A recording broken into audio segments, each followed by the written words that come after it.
Hello there, people of the internet. So I have been quite unsuccessful at finding a video that legitimately explains the differences behind some of the charging clips that people come across with their rifles. So I figured, since I can't really pin one down myself and find one that I deem appropriate for explaining the differences of clips, perhaps to like new shooters and whatnot, I'd go ahead and I'd make my own video. So right now I got a Mauser variant. This here is a Model 93. This here is a Vito Mauser. You guys have seen this before. This is old sketchy. 308 rounds are scary. So I'm gonna shoot that brick with a 308 round and we're gonna see it fly apart in all different sorts of bits and pieces. Or this gun's gonna explode and kill me. Or we're gonna have a dud. One of those three things. That's literally everything that could happen in this situation. Isn't that right, Busky? Yes. I hope the second one happens. Well, I get pelted by a bunch of shrapnel. So I have an 8mm Mauser. An old sketchy is, of course, on the sketchier side. But these Mausers are loaded, hold on, I'll find it here. They're loaded, for the most part, from a stripper clip that looks like this. And it looks like this because these right here are rimless cartridges. It does not take a lot to load a rimless cartridge into a rifle. Most of your stripper clip fed rifles are going to be fed from the top into some sort of internal magazine, might be an external magazine that has a stripper clip guide. But if it has a stripper clip guide, odds are it's an internal magazine, unless you got something more unique. But for the most part, the vast majority of them are going to have internal magazines fed from stripper clip. This particular one holds 5 rounds. Some hold 10, some hold 20. For the most part, you're not going to find any stripper clips that go beyond that. Most of them are between 5 and 10 rounds. Some of them hold odd numbers like 6 or 4. I know the French, they have ones that hold like 3. It all depends on the firearm it is that you're thinking about. But your rimless cartridges are normally going to have a style of clip that looks kind of like this, with a couple of exceptions, but we'll go down the road on that. Like the Swiss rimless cartridge, theirs looks kind of like a horseshoe, but the Swiss like doing their own stuff. A vast majority of your rimless cartridges are going to have clips that look like this, but all you do is you just take that clip and you load it in to the top of your rifle, and you push the rounds from that clip into the rifle, just like that. Nice and simple, nice and easy. Now you can go ahead and charge your rifle, fire some shots downrange, or you could do whatever it is that you're wanting to do with your now charged rifle. I don't know what it is that you guys are wanting to do, but I'm sure that you guys will let me know in the comments below. You guys have no problems doing that. Go ahead and get my hearing protection on. Now that the charger clip has been inserted, the rounds are inside of the magazine, you get rid of the charger clip. I just put it inside my pocket so I can reuse it later. They are reusable to a certain extent. I mean, they do wear out over time, and a lot of them are like 80+ years old now.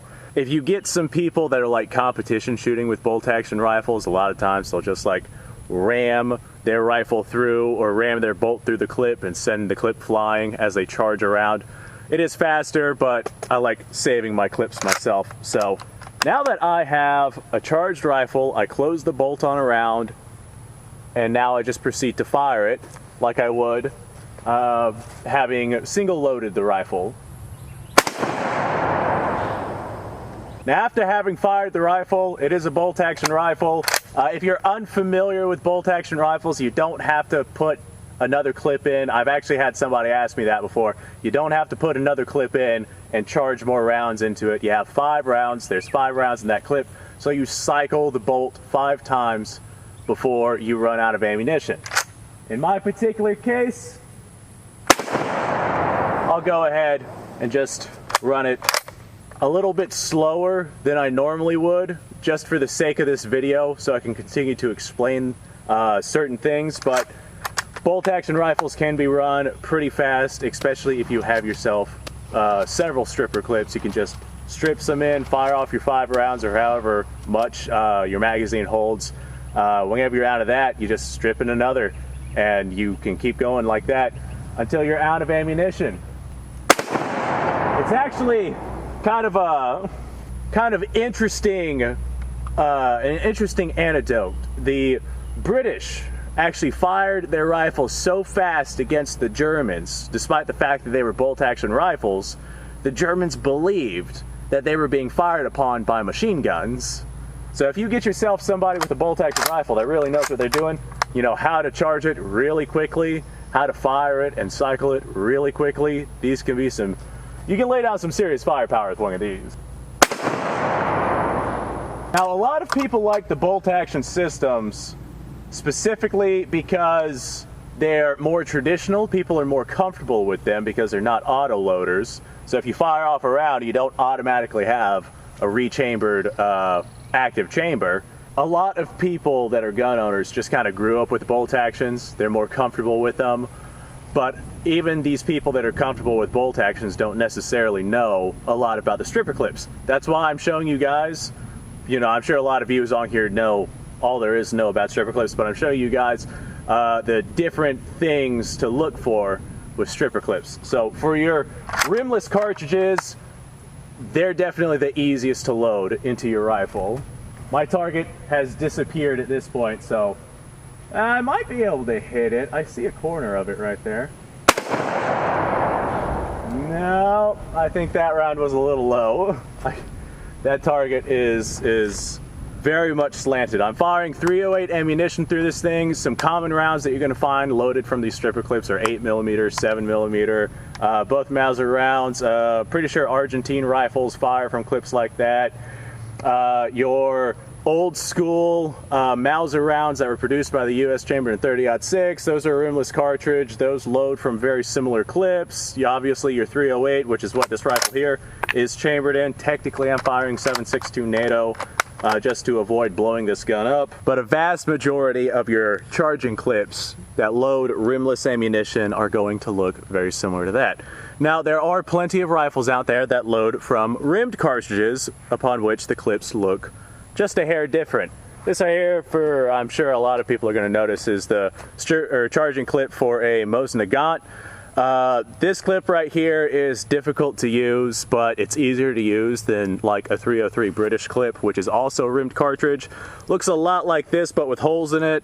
You do basically the same thing with these clips that you do the rimless cartridges. You just kind of load them in from the top. On your infield series of rifles, you got to be careful loading your clips because since they have rims on them, you don't want to get rim lock, and that is whenever the rim of the top cartridges or top cartridge catches on the rim of the bottom cartridge. You don't have that issue with rimless cartridges because there's nothing to catch on.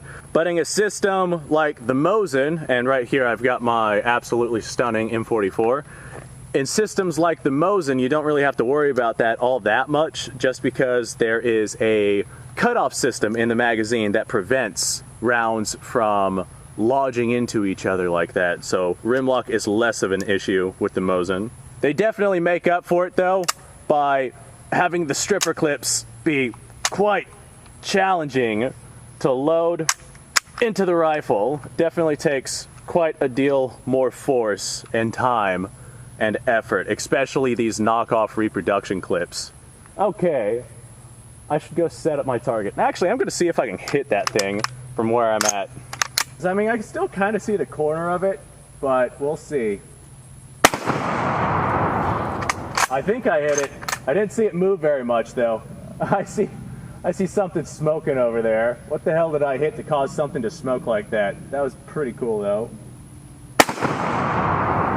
All right, that one I think was a little high. Man, there's not much there to hit. Okay, yeah, I know for a fact I hit it that time. All right. I feel better. What am I going to shoot at next? See if I can knock that fan off the car. I doubt it, but I'm still going to try.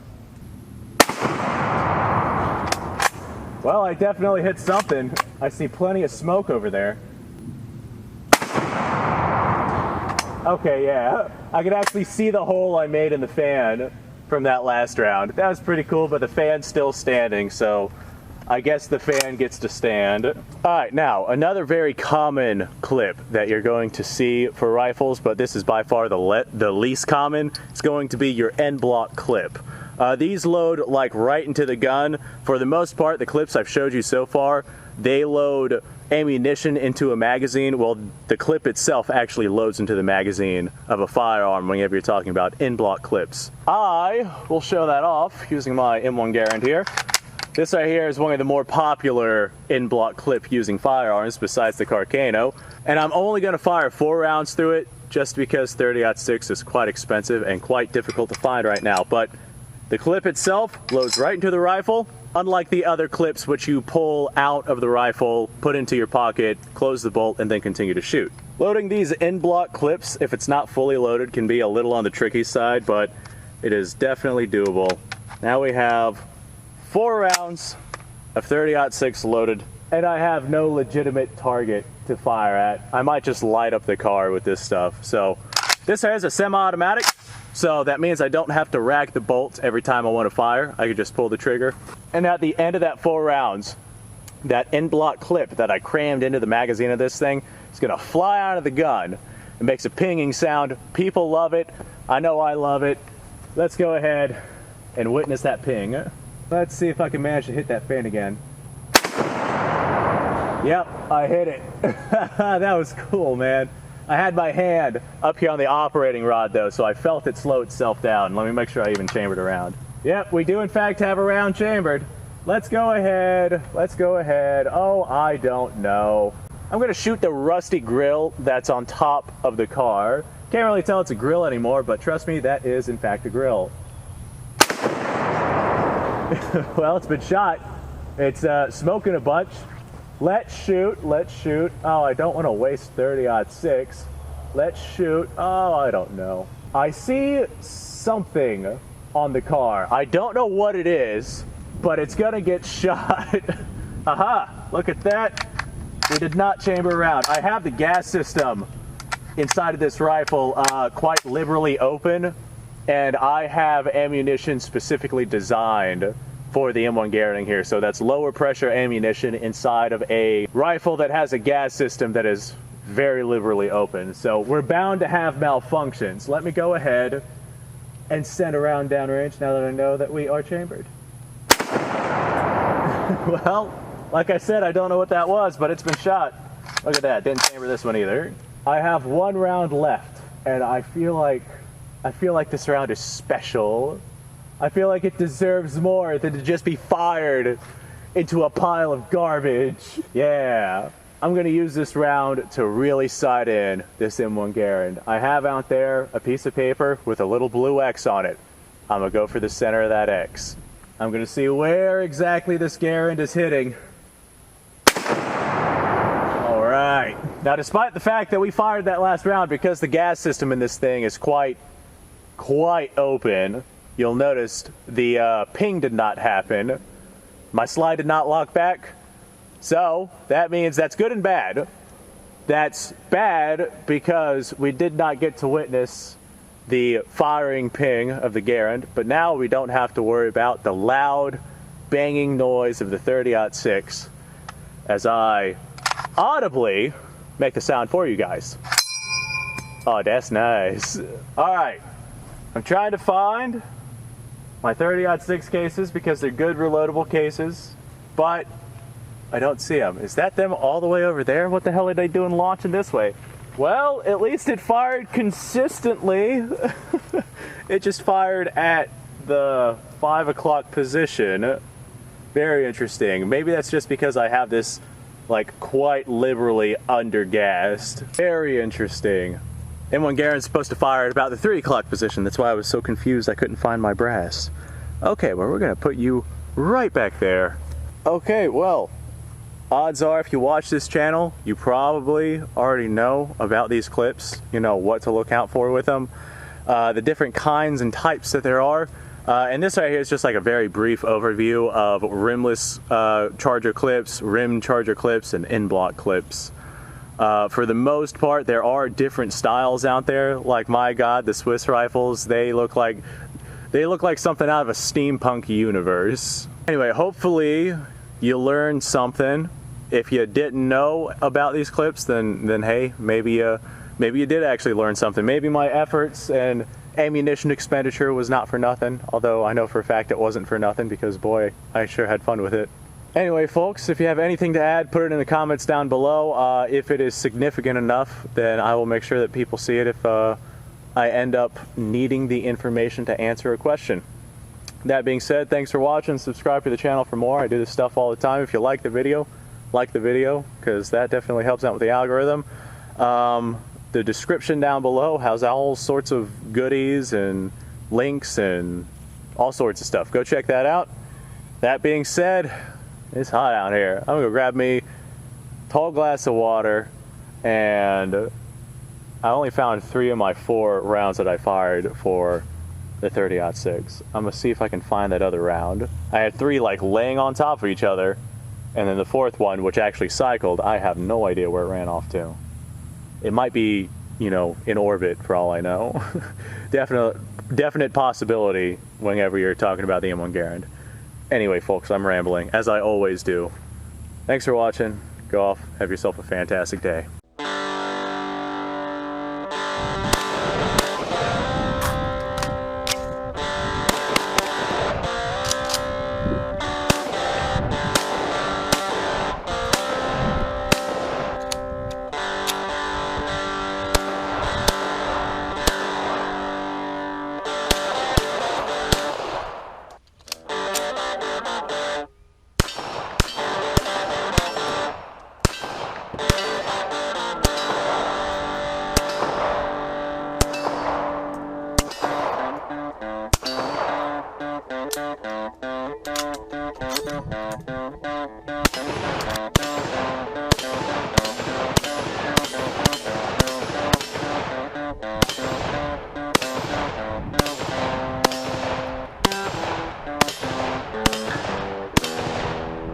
Been a little while since I've done this.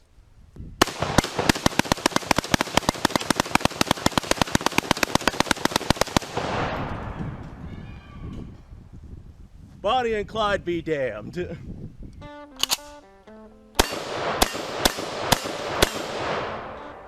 poor man's Garand.